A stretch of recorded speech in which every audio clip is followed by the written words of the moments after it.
ನಮಸ್ಕಾರ ಸ್ನೇಹಿತರೆ, ತಾಯಿಯ ಯೂಟ್ಯೂಬ್ ಚಾನಲ್ಗೆ ತಮ್ಮೆಲ್ಲರಿಗೂ ಆತ್ಮೀಯ ಸ್ವಾಗತ. ಸ್ನೇಹಿತರೆ, ಈ ದಿನದ ವಿಡಿಯೋದಲ್ಲಿ ಯಾವುದೇ ಮನುಷ್ಯ ಅನಾರೋಗ್ಯ ಸ್ಥಿತಿಯಲ್ಲಿದ್ದು ಅದಕ್ಕೆ ವಾಮಾಚಾರ ಕಾರಣಗಳಿರ್ತಕ್ಕಂಥದ್ದು, ತಾಂತ್ರಿಕ ಸಮಸ್ಯೆಗಳು ಕಾರಣ ಇರ್ತಕ್ಕಂಥದ್ದು, ಅಥವಾ ದೋಷದ ಕಾರಣ ಆತ್ಮದ ಹಾವಳಿ ಇರ್ತಕ್ಕಂಥದ್ದು, ಇಂತಹ ಯಾವುದೇ ಸಂದರ್ಭದಲ್ಲಿ ಮನುಷ್ಯನಿಗೆ ಮಾನಸಿಕ ಸಮಸ್ಯೆಗಳು ಮತ್ತು ದೈಹಿಕ ಸಮಸ್ಯೆಗಳು, ಅನಾರೋಗ್ಯ ಸಮಸ್ಯೆಗಳಿದ್ದಂತಹ ಸಂದರ್ಭದಲ್ಲಿ ಮನುಷ್ಯನಿಗೆ ತಾನು ತಪ್ಪು ಮಾಡುತ್ತಿದ್ದೀನಿ ಎಂಬತಕ್ಕಂತಹ ಅನುಭವ ಬರೋದಿಲ್ಲ. ಯಾಕೆ ಆ ರೀತಿಯಾಗಿ ಆಗುತ್ತೆ?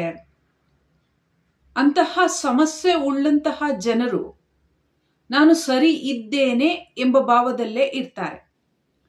ಇದಕ್ಕೆ ಕಾರಣ ಏನು? ಅದ್ರ ಬಗ್ಗೆ ವಿಡಿಯೋದಲ್ಲಿ ತಿಳಿಯೋಣ. ಅಂತಹ ಘಟನೆಗಳಾದ್ರೂ ಯಾವುದು ನಡೆಯುತ್ತೆ?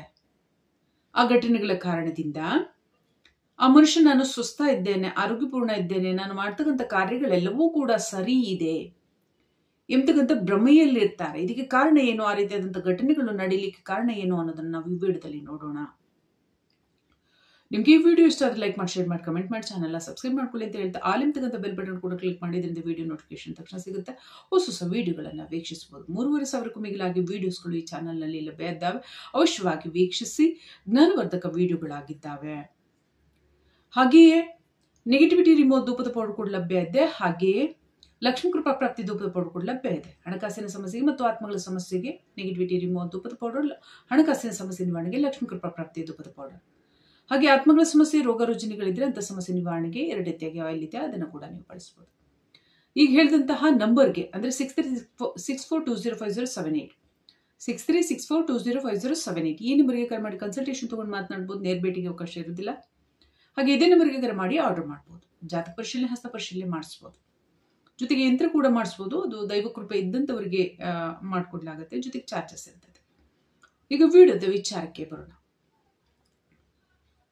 ಯಾವೊಬ್ಬ ಮನುಷ್ಯ ಬಾಧೆಗೊಳಗಾಗಿರ್ತಾರೆ, ನಾನು ಬಾಧೆಗೊಳಗಾಗಿದ್ದೇನೆ, ನನಗೆ ಸಮಸ್ಯೆ ಇಲ್ಲ ಎಂಬತಕ್ಕಂಥ ಭ್ರಮೆಯಲ್ಲಿ ಏನಿರ್ತಾರೆ, ಅವರಿಗೆ ತನ್ನನ್ನ ತಾನು ತಿಳ್ಕೊಳ್ತಕ್ಕಂಥ ಯಾವ ಅವಕಾಶಗಳು ಕೂಡ ಲಭ್ಯ ಆಗೋದಿಲ್ಲ. ಯಾವಾಗ ಯಾಕೆ ಲಭ್ಯ ಆಗೋದಿಲ್ಲ ಅಂದ್ರೆ ಗಮನಿಸಿ. ವಾಮಾಚಾರ ಕಾರ್ಯ ಅಥವಾ ಆತ್ಮಗಳ ಹಾವಳಿಯ ಸಂದರ್ಭದಲ್ಲಿ ನಾವು ಎಲ್ಲಾ ವಿಭಾಗದಲ್ಲಿ ಇರ್ತಕ್ಕಂಥ ಜನರಲ್ಲೂ ಕೂಡ ನಾವು ಕಾಣ್ತೇವೆ. ಅದು ಗ್ರಹಗತಿಗಳ ಕಾರಣದಿಂದ ಆಗಿರ್ಬೋದು. ಗ್ರಹಗತಿಗಳು ಯಾಕಾಗುತ್ತೆ? ಪೂರ್ವ ಜನ್ಮದಲ್ಲಿ ಏನ್ ಲೆಕ್ಕಾಚಾರ ಇರುತ್ತೆ, ಆ ಲೆಕ್ಕಾಚಾರಕ್ಕೋಸ್ಕರ ತೊಂದರೆ ಕೊಡೋರು ಯಾರಾದ್ರೂ ಬೇಕು ಈ ಜಗತ್ನಲ್ಲಿ, ಅಲ್ವಾ? ಮನುಷ್ಯ ಬಿಟ್ರೆ ಮನುಷ್ಯ ಆತನೇ ತಾನ್ ಪಾಡಿಗೆ ತಾನು ಬಾಳ್ತಕ್ಕಂಥದ್ದು, ತನ್ನ ಜೀವನ ಭೂಮಿ ಮೇಲೆ ಹೇಗಿರುತ್ತೆ ಅದನ್ನ ನೋಡ್ತಕ್ಕಂಥದ್ದು, ಅಥವಾ ಜೀವನವನ್ನ ಅನುಭವಿಸ್ತಕ್ಕಂಥದ್ದು, ಅಥವಾ ಜೀವನದಲ್ಲಿ ಬದುಕ್ತಕ್ಕಂಥದ್ದು, ಅಥವಾ ಹೊಸ ಹೊಸ ಕುತೂಹಲ, ಈ ಒಂದು ಮನಸ್ಸಿನ ಸ್ಥಿತಿ ಇದೆಲ್ಲ ಇರುತ್ತೆ. ಅದಕ್ಕೇನೆ ಸಮಯ ಸಾಕಾಗೋದಿಲ್ಲ, 100 ವರ್ಷ. ಹಾಗಾಗಿ ಮನುಷ್ಯ ಬೇರೆಯವರಿಗೆ ಸಮಸ್ಯೆ ಕೊಡ್ತಕ್ಕಂಥ ವಿಧಾನಕ್ಕೆ ಅವಕಾಶ ಲಭ್ಯ ಇರೋದಿಲ್ಲ.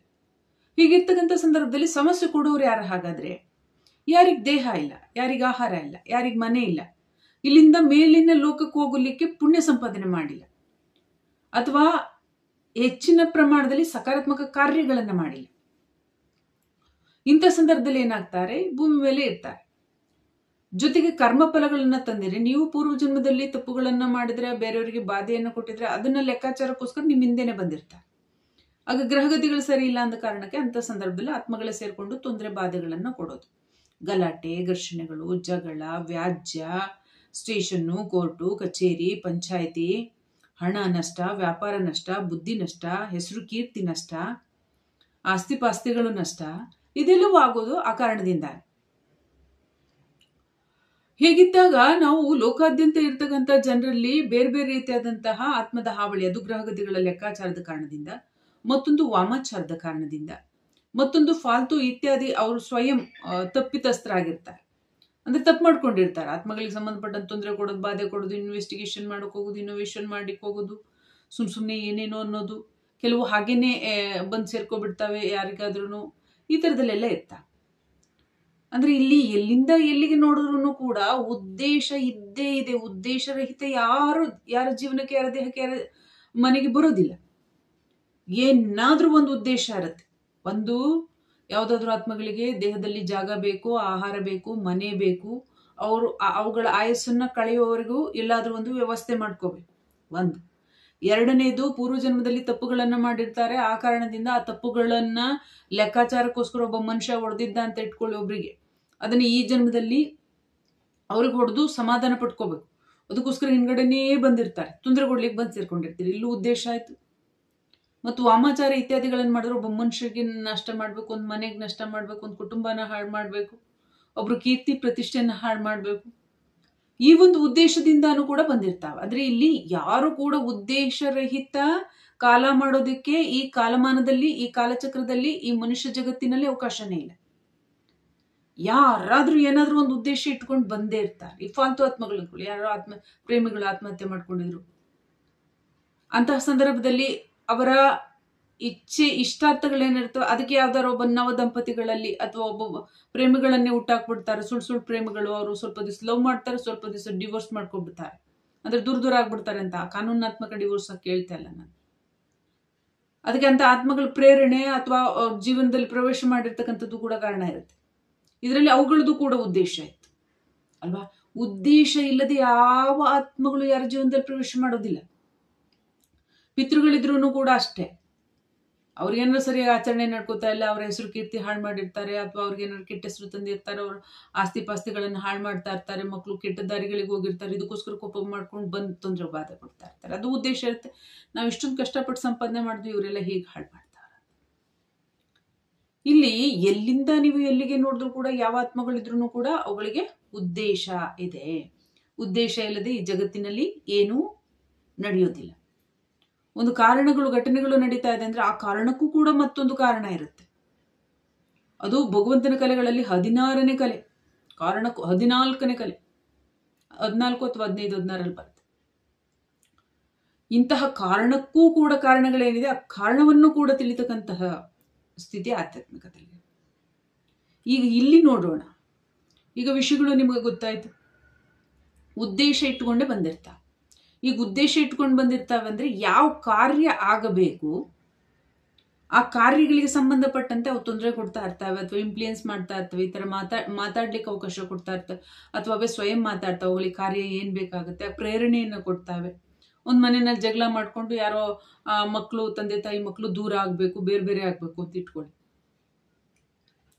ಆ ಕಾರಣಕ್ಕೆ ಬೇರೆ ಬೇರೆ ಆಗ್ಬೇಕು ಅಂತಂದ್ರೆ ಏನಾದ್ರೂ ಒಂದು ಸಮಸ್ಯೆಗಳನ್ನು ಹುಟ್ಟಾಕ್ಬೇಕಲ್ವಾ. ಅಂತ ವಿಷಯಗಳನ್ನು ಕೊಡೋದು, ಅಂತ ಘಟನೆಗಳನ್ನು ನಡೆಸೋದು, ಅಂತ ಪ್ರೇರಣೆಯನ್ನು ಕೊಡೋದು, ಇದೆಲ್ಲ ಆಗ್ತಾ ಇರುತ್ತೆ. ಹೀಗಿದ್ದು ಕೂಡ ಮನುಷ್ಯನಿಗೆ ನಮ್ಮ ಜೀವನದಲ್ಲಿ ಏನೂ ಆಗ್ತಾ ಇಲ್ಲ, ಸಮಸ್ಯೆಗಳಾಗಿರುತ್ತೆ, ಎಲ್ಲಾ ಘಟನೆಗಳು ಕೂಡ ನಡೀತಾ ಇರ್ತಾ ಇದ್ರೆ ಆ ಮನುಷ್ಯನಿಗೆ ಏನೂ ಅನ್ಸೋದಿಲ್ಲ. ಯಾಕೆ ಹೇಳಿ? ಯಾವುದೇ ವಾಮಾಚಾರಗಳಾಗ್ಲಿ, ಯಾವುದೇ ಆತ್ಮಗಳಾಗ್ಲಿ, ಯಾವುದೇ ಗ್ರಹಗಳ ಪ್ರಭಾವಗಳಾಗ್ಲಿ, ಆತ್ಮಗಳು ಆ ಮನುಷ್ಯನ ದೇಹದಲ್ಲಿ, ಜೀವನದಲ್ಲಿ ಪ್ರವೇಶಿಸಿದ ಸಂದರ್ಭದಲ್ಲಿ ಯಾವಾಗ ಆ ಮನುಷ್ಯರನ್ನ ಹಿಡಿದಿಟ್ಕೊಂಡು, ಅಂದ್ರೆ ಒಂದು ವಶಕ್ಕೆ ತಗೊಂಡು, ಜೀವವನ್ನು ವಶಕ್ಕೆ ತಗೊಂಡು ನಿಯಂತ್ರಣದಿಂದ ನಡೆಸಲಾಗತ್ತೆ ಅಂತ ಸಂದರ್ಭದಲ್ಲಿ ಮ್ಯಾಕ್ಸಿಮಮ್ ನಡೆಸ್ತಾ. ಯಾವಾಗ ಆ ಮನುಷ್ಯನನ್ನ ನಿಯಂತ್ರಣದಲ್ಲಿ ಇಟ್ಕೊಂಡು ಈ ಕಾರ್ಯವನ್ನ ಮಾಡಿಸ್ಲಿಕ್ಕೆ ಆಗೋದೇ ಇಲ್ಲ ಎಂಬತಕ್ಕಂಥದ್ದಾಗತ್ತೆ, ಅಂತ ಸಂದರ್ಭದಲ್ಲಿ ದಿನದಲ್ಲಿ ಒಂದು ಸುಷುಮ್ನ ನಾಡಿಯ ಜಾಗೃತಿ ಮತ್ತು ಸರಸ್ವತಿ ತಾಯಿಯ ವಾಸ ಮತ್ತು ಮಕ್ಕಳೆಲ್ಲನೂ ನೋಡ್ತಕ್ಕಂಥ, ಗಮನಿಸ್ತಕ್ಕಂಥ ಒಂದು ಸಂದರ್ಭ ಇದೆ. ಆ ಸಂದರ್ಭದಲ್ಲಾದ್ರೂ ಸರಿಯೇ ಯಾವ ಜೀವಗಳನ್ನು ವಶ ಮಾಡಿ ಇಟ್ಕೊಂಡಿರ್ತಾವೋ ಅವುಗಳನ್ನ ಬಿಟ್ಬಿಡ್ತಾವ. ಸ್ವಲ್ಪ ಅವುಗಳಿಗೆ ಫ್ರೀ.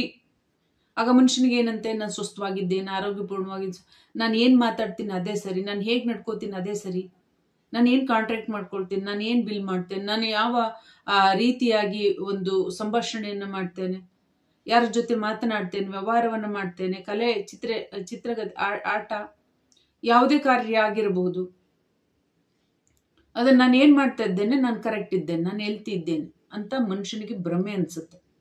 ಯಾಕೆ ಆ ರೀತಿಯಾಗಿ ಹಿಡಿತವನ್ನು ಬಿಡ್ತಾವೆ ಅಂದ್ರೆ ಆ ಸಂದರ್ಭದಲ್ಲಿ ಮನುಷ್ಯನ ತನ್ನನ್ನು ತಾನು ಸ್ವಸ್ಥವಾಗಿಟ್ಕೊಂಡಿದ್ದೀನಿ ಅನ್ನೋ ಭ್ರಮೆ. ಎರಡನೇದಾಗ ಮನುಷ್ಯನನ್ನ ಫ್ರೀ ಬಿಟ್ಬಿಟ್ರೆ ಈ ರೀತಿಯಾಗಿ ಅವರ ಶಕ್ತಿ ಅನುಸಾರವಾಗಿ, ಅವರ ಮಾನಸಿಕ ಪ್ರಾಬಲ್ಯದ ಅನುಸಾರವಾಗಿ ಯಾವ್ದಾದ್ರು ಘಟನೆಗಳೇನ್ ನಡಿಬೇಕು. ಒಂದು ಉದಾಹರಣೆ ಕೊಟ್ಬಿಡ್ತಾನೆ. ಈಗ ಒಬ್ಬ ಮನುಷ್ಯ ಬುದ್ಧಿವಂತ ಇದ್ದಾನೆ, ಶಕ್ತಿವಂತ ಇದ್ದಾನೆ, ಧೈರ್ಯವಂತ ಇದ್ದಾನೆ. ಆ ಧೈರ್ಯವಂತ ಮನುಷ್ಯನನ್ನ ಹಿಡಿದಿಟ್ಕೊಳ್ಳಲಾಗುತ್ತೆ. ಆ ಮನುಷ್ಯನ ಸುತ್ತ ಹಲವಾರು ಸಮಸ್ಯೆಗಳನ್ನ ನಿರ್ಮಾಣ ಮಾಡಲಾಗುತ್ತೆ. ಈಗ ಆ ಮನುಷ್ಯನ ಹಿಡಿದಿಟ್ಕೊಂಡಿರೋ ಕಾರಣ, ಸಮಸ್ಯೆಗಳನ್ನು ಮಾಡ್ತಿರೋ ಕಾರಣ ಆ ಮನುಷ್ಯ ಸುಮ್ಮನಿದೆ. ಈಗ ಸಮಸ್ಯೆ ಕೊಡೋರು ಸುಮ್ಮನಾಗ್ಬಿಡ್ತಾರೆ, ಹಿಡಿದಿಟ್ಕೊಂಡಿರೋರು ಬಿಟ್ಬಿಟ್ಟಿರ್ತಾರೆ. ಆಗ ಮನುಷ್ಯ ಬೋನಿನೊಳಗಡೆಯಿಂದ ತಪ್ಪಿಸ್ಕೊಂಡು ಬಂದಾಗ ಆಡೋದಿಲ್ವಾ? ಆ ಧೈರ್ಯ, ಸಾಹಸ, ಉತ್ಸಾಹ ಮನುಷ್ಯನಿಗೆ ಏನ್ ಸ್ವಯಂ ಇದೆ, ಆದ್ರೆ ಅದನ್ನ ಬಲವಂತವಾಗಿ ಬಂಧಿಸಿಡ್ಲಾಗಿದೆ.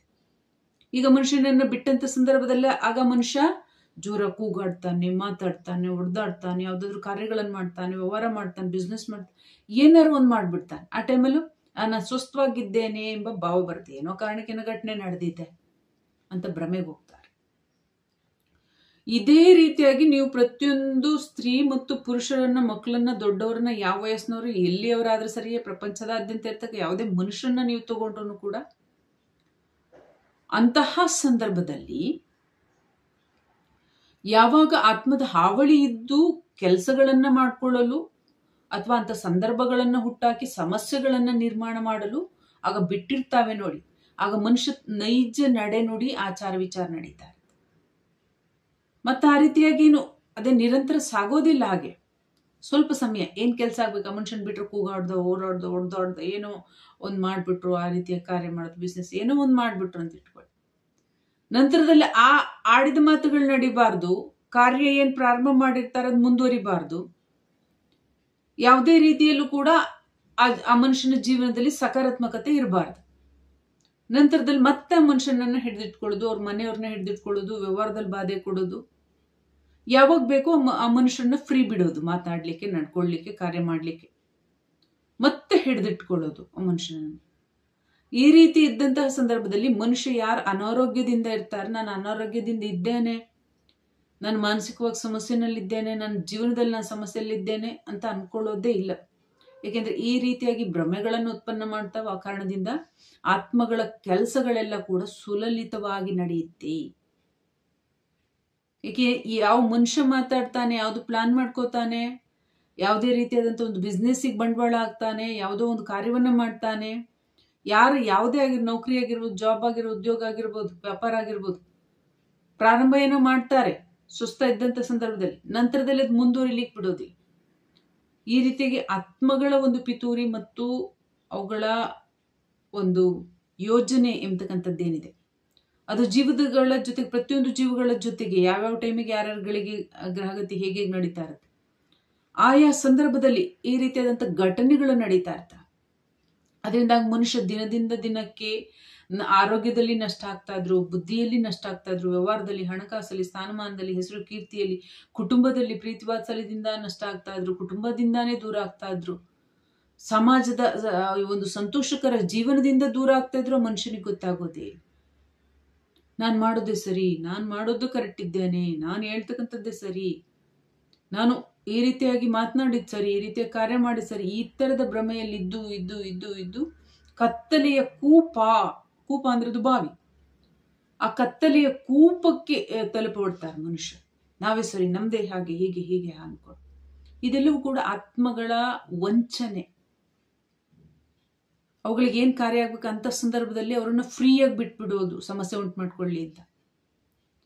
ಮಾತಿನ ಮೂಲಕ ಏನ್ ಖಡ್ಗದಿಂದಾನೇ ಹೊಡಿಬೇಕಂತಿಲ್ಲ, ಮಾತು ಎಲ್ಲದಕ್ಕಿಂತ ಹರಿತವಾದಂತ ಆಯುಧ. ಆ ಮಾತುಗಳ ಮೂಲಕ ಮನುಷ್ಯ ಬೇಕಾದಷ್ಟು ಹಾನಿಗೊಳಗಾಗ್ತಾನೆ. ಹೀಗೆ ಮನುಷ್ಯರಿಗೆ ತಮ್ಮ ಆತ್ಮದ ಸಮಸ್ಯೆಗಳು ಗೊತ್ತಾಗೋದಿಲ್ಲ, ಶಾರೀರಿಕ ಸಮಸ್ಯೆಗಳು ಗೊತ್ತಾಗೋದಿಲ್ಲ, ಮಾನಸಿಕ ಸಮಸ್ಯೆಗಳು ಗೊತ್ತಾಗೋದಿಲ್ಲ. ಯಾರ್ಯಾರು ಪುನಃ ಪುನಃ ಆ ವಿಚಾರಕ್ಕೆ ಈ ವಿಚಾರಕ್ಕೆ ಬಾಧೆಗಳನ್ನು ಉಂಟು ಮಾಡ್ಕೋತಾನೆ ಇರ್ತಾರೆ, ಸಮಸ್ಯೆಗಳಾಗ್ತಾನೆ ಇರ್ತವೆ, ಆರ್ಥಿಕ ನಷ್ಟಗಳಾಗ್ತಾ ಇರ್ತವೆ, ಮಾನಸಿಕ ಸಮಸ್ಯೆ ಹೆಚ್ಚಾಗುತ್ತೆ, ವ್ಯವಹಾರದಲ್ಲಿ ನಷ್ಟ, ಬುದ್ಧಿಯಲ್ಲಿ ನಷ್ಟ, ಆಯಸ್ಸಿನಲ್ಲೂ ಕೂಡ ಒಂದು ರೀತಿಯಾಗಿ ನಷ್ಟಾನೆ. ಈ ರೀತಿಯಾದಂಥ ಘಟನೆಗಳು ನಡೀತಾ ಆದ್ರೂ ಆ ಮನುಷ್ಯ ಅಷ್ಟೊಂದು ಬಾಧೆಗೆ ಒಳಗಾದ್ರೂ ಕೂಡ ಮನುಷ್ಯನಿಗೆ ಗೊತ್ತಾಗೋದಿಲ್ಲ, ತನ್ನನ್ನು ತಾನು ಪ್ರೊಟೆಕ್ಟ್ ಮಾಡ್ಕೋಬೇಕು ಅನ್ನೋದು ಕೂಡ ತಿಳಿಯೋದಿಲ್ಲ. ಅಂತಹ ಸ್ಥಿತಿಗೆ ಹೋಗಿ ದಿನದಿಂದ ದಿನಕ್ಕೆ, ತಿಂಗಳಿನಿಂದ ತಿಂಗಳಿಗೆ, ವರ್ಷದಿಂದ ವರ್ಷಕ್ಕೆ ಆ ಜೀವ ಹಲವಾರು ಬಾಧೆಗಳಿಗೆ ಒಳಗಾಗುತ್ತೆ. ಎಷ್ಟೋ ಜನ ಬಿದ್ದೇಟ್ ಮಾಡ್ಕೊಳ್ತಾರೆ, ಎಷ್ಟೋ ಜನ ಆಕ್ಸಿಡೆಂಟ್ ಮಾಡ್ಕೋತಾರೆ, ಎಷ್ಟೋ ಜನ ಹ್ಯಾಂಗ್ ಮಾಡ್ಕೋತಾರೆ, ಎಷ್ಟೋ ಜನ ಮನೆ ಬಿಟ್ಟು ಹೋಗ್ತಾರೆ, ಎಷ್ಟೋ ಜನ ಹಣ ಆಸ್ತಿ ಪಾಸ್ತಿ ಎಲ್ಲ ಕಳು ಮಾಡಿ ಜೈಲ್ ಸೇರ್ಕೋತಾರೆ, ಎಷ್ಟೆಷ್ಟೋ ಜನ ಹೊಡೆದಾಡಿ ನಷ್ಟ ಆಯ್ತಾರೆ ಸತ್ತೋಗ್ತಾರೆ. ಏನೇನು ಘಟನೆಗಳಾಗ್ಬಿಡ್ತಾವೆ. ಅದು ಸುಧಾರಣೆ ಮಾಡ್ಕೊಳ್ಳೋಕೆ ಸಂದರ್ಭ ಬರೋದಿಲ್ಲ, ಅವರಿಗೆ ಗೊತ್ತಾಗೋದಿಲ್ಲ, ಪತ್ತೆನೇ ಮಾಡ್ಕೊಳ್ಳೋದೇ ಇಲ್ಲ. ಹೀಗೆ ಮನುಷ್ಯರು ಹಾನಿಗೆ ಒಳಗಾಗ್ತಕ್ಕಂಥ ಸಂದರ್ಭದಲ್ಲಿ ನಾನು ಸರಿ ನಾನು ಸರಿ ನಾನು ಸರಿ, ಕಷ್ಟ ಕಾರ್ಪಣ್ಯಗಳಿದ್ದಾವೆ, ದುಃಖ ದುಮ್ಮಾನಗಳಿದ್ದಾವೆ, ಹಲವಾರು ರೀತಿಯಾದಂಥ ಬಾಧೆಗಳಿದ್ದಾವೆ ಮನುಷ್ಯನಿಗೆ. ಆ ರೀತಿ ಇದ್ದಂತಹ ಸಂದರ್ಭದಲ್ಲೂ ಕೂಡ ನಾನೇ ಸರಿ, ನಾನು ಮಾಡ್ತಿರ್ತಕ್ಕಂಥ ಕಾರ್ಯ ಸರಿ, ಈ ರೀತಿಯಾದಂಥ ಒಂದು ಭ್ರಮೆ ಸ್ಥಿತಿಯಲ್ಲಿ ಇರ್ತಾರೆ. ಸರಿ ಇದ್ದರೆ ಯಾವುದು ಬಾಧೆಗಳಿರೋದಿಲ್ಲ, ಸರಿ ಇಲ್ಲದಿದ್ದಾಗ ಬಾಧೆಗಳಿರುತ್ತೆ. ಇದನ್ನ ಪ್ರತಿಯೊಬ್ರು ಕೂಡ ಯಾರು ಬಾಧೆಗೊಳಗಾಗಿರ್ತೀರ ಅವರು ನೀವು ಅದನ್ನ ವಿಶ್ಲೇಷಣೆಯನ್ನು ಮಾಡ್ಕೋಬೇಕು.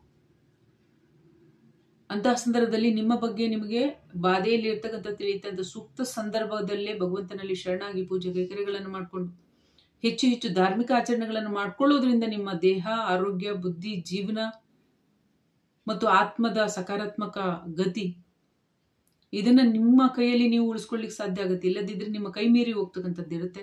ಕುಟುಂಬಗಳ ನಾಶ, ಹೆಸರು ಕೀರ್ತಿಯ ನಾಶ, ಇದೆಲ್ಲ ಕೂಡ ಆಗ್ಬಿಡತ್ತೆ.